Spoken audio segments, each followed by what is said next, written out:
देखता है, एक तरफ नौकरी को देखता है। टेंशन में किधर जाए, अभी नया नया शादी हुआ, औरत की तरफ जाए कि नौकरी की तरफ जाए। बाद में सोचता है अगर औरत की तरफ चलेगा तो नौकरी भी चला जाएगा, बाद में छोकरी भी चली जाएगी, तो हम कहीं तो लायक नहीं बच सकते। हर पत्नी अपने पति की सूरत उस चलनी में देखना चाहती है, लेकिन दुर्भाग्य है कि वो पत्नी जिसकी सूरत देखना चाहती है वो भाई साहब पहले ही से सूरत में बैठे। और जब ऐसे ही लोगों को जब नौकरी नहीं मिलता है तो चपरासी का फार्म भरने निकल जाता है। अखबार में आ रहा है एमए पास चपरासी बनने की आस, इतना ही नहीं 8वीं पास चपरासी की नौकरी पाने के लिए बीटेक एमटेक पास लाइन में लगे हुए हैं। सब कैरियर बनाना चाहता है और कैरियर बनाने के लिए अपने सपनों को पूरा करने के लिए बचपन से ही तैयारी शुरू है। क्या तैयारी हो रहा है?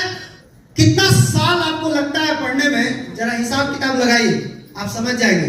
प्री नर्सरी में 3 साल सबको लगा है, नर्सरी एलकेजी यूकेजी पढ़े 3 साल गया। प्राइमरी स्कूल से हाई स्कूल पढ़ने में आपको 10 साल लगा, इंटर पढ़ने में 2 साल लगा, बैचलर पढ़ने में 3 साल लगेगा, मास्टर पढ़ने में 3 साल, टोटल कितना साल लगा? ₹1 रुपया का लायक बने। सब पढ़ता है, पूरा ताकत लगा देता है, पूरा माँ बाप पूरा उसके पीछे खर्चा करके उसको पढ़ाता है। 21 साल में कितना रुपया के लायक बने? 1 रुपया का नहीं, अभी तो इतना ही नहीं है। 21 साल में इंट नहीं हुआ, अभी आगे आइए। अगर आपका माइंड में आता है कि नहीं हमको वकील बनना है, तो 21 साल तो छोड़ दीजिए उधर, उसके बाद 3 से 5 साल आओ पढ़िए, तो हो गया कितना? 26 साल। और 10 साल से 15 साल किसी अनुभवी वकील के साथ प्रैक्टिस कीजिए, तो पता चलेगा कि 35 साल निकल गया, कान के बाल पक गया, कपार के बाल पक गया, प्रैक्टिस करी अभी तो कमाइएगा भैया। अब ये कहानी खत्म हो गया। 35 साल लोग गुजार देते हैं। इतना ही नहीं, अगर किसी को इंजीनियर बनने का शौक है उसको भी 3 से 5 साल पढ़ना पड़ेगा, वो भी अच्छे कॉलेज से पढ़ेगा तब। और अच्छे कॉलेज से पढ़ने के लिए लाखों का इन्वेस्टमेंट, लाखों रुपया कर्जा लेके उसको एडमिशन कराना पड़ेगा, पढ़ाई करना पड़ेगा। इतना साल पढ़ के कितना रुपया का लायक बनेगा? अगर किसी को लगता है आपको डॉक्टर बनना है, उसको भी 5 से 9 साल और पढ़ना पड़ेगा। उतना ही नहीं, फिर 10 से 15 साल प्रैक्टिस करना पड़ेगा। इसमें एडमिशन कराने के लिए कम से कम करोड़ों रुपया का इन्वेस्टमेंट चाहिए। इतना साल, 30 साल, 35 साल का समय लगा करके आजकल का युवा अपना जीवन को कहां पहुंचा रहा है, सोचिए। और जब ऐसे ही लोगों को जब नौकरी नहीं मिलता है तो चपरासी का फार्म भरने निकल जाता है। इतना पढ़ने के बाद भी जब देखते हैं कि अब नौकरी का चांस नहीं है, चपरासी का फार्म अखबार में आ रहा है एमए पास चपरासी बनने की आस, इतना ही नहीं 8वीं पास चपरासी की नौकरी पाने के लिए बीटेक एमटेक पास लाइन में लगे हुए हैं। ये स्थिति है। इंजीनियरिंग में पढ़े थे, करोड़ों रुपया खर्चा करके, लाखों रुपया खर्चा करके, और चपरासी का भी नौकरी इनके नसीब में। 30 साल समय भी दिए, लाखों रुपया खर्चा भी किए, और चपरासी बनने के लायक नहीं बने। और जब सपना टूटेगा, नौकरी नहीं मिलेगा, ऐसे ही लोग दिल्ली, बॉम्बे, लुधियाना, पंजाब, हरियाणा, कहाँ सूरत, सब जाके बैठे हैं। ऐसे ही लोग, क्योंकि अपने जगह पे तो कर नहीं सकते हैं, क्योंकि इतना पढ़ लिया कि कोई इनको जीने नहीं देगा। इसलिए प्लांट में जा करके और वहीं जा करके काम करते हैं।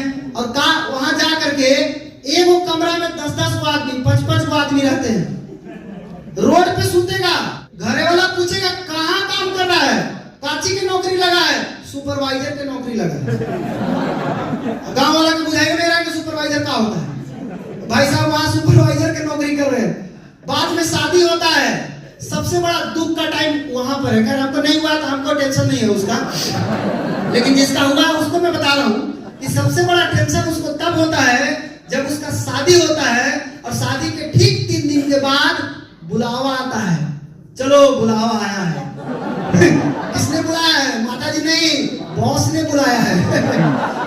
बॉस फोन करता है, शादी हो गया, यस, तो अब क्या करना है, अब जल्दी से वापस आ जाओ। वो बेचारा एक तरफ औरत को देखता है, एक तरफ नौकरी को देखता है। टेंशन में किधर जाए, अभी नया नया शादी हुआ, औरत की तरफ जाए कि नौकरी की तरफ जाए। बाद में सोचता है अगर औरत की तरफ चलेगा तो नौकरी भी चला जाएगा, बाद में छोकरी भी चली जाएगी, तो हम कहीं तो लायक नहीं बच सकते। तो लास्टली वो बेचारा क्या करता है, कलेजा पर पत्थर रख करके औरत को छोड़ करके सीधा कहाँ, नौकरी की तरफ चला जाता है। नया नया जब शादी होता है तो एक पर्व आता है जिसको बोलते हैं करवा चौथ। अपने पति की सूरत उस चलनी में देखना चाहती है, लेकिन दुर्भाग्य है कि वो पत्नी जिसकी सूरत देखना चाहती है वो भाई साहब पहले ही से सूरत में बैठे वो पहले ही से सूरत में पकड़े हैं, अब वो नहीं देख सकती है। इस तरह का दर्द वाला जिंदगी कितना नौजवान चाहता है? चाहते हैं? चाहते हैं? वो इस तरह की जिंदगी नहीं चाहिए कि पत्नी और कहीं और है, हम कहीं और है, जिंदगी किसी तरह चल रहा है, बच्चा होगा तो वो भी कहीं और चला जाएगा। नहीं, इस तरह का जिंदगी नहीं चाहिए, एक अच्छा लाइफ चाहिए। ये तो पढ़े लिखे लोगों का हाल है, जो पढ़ लिख लिया उसका कहानी सुना रहे थे अभी तक, और जो नहीं पढ़ा उसका क्या हाल होगा?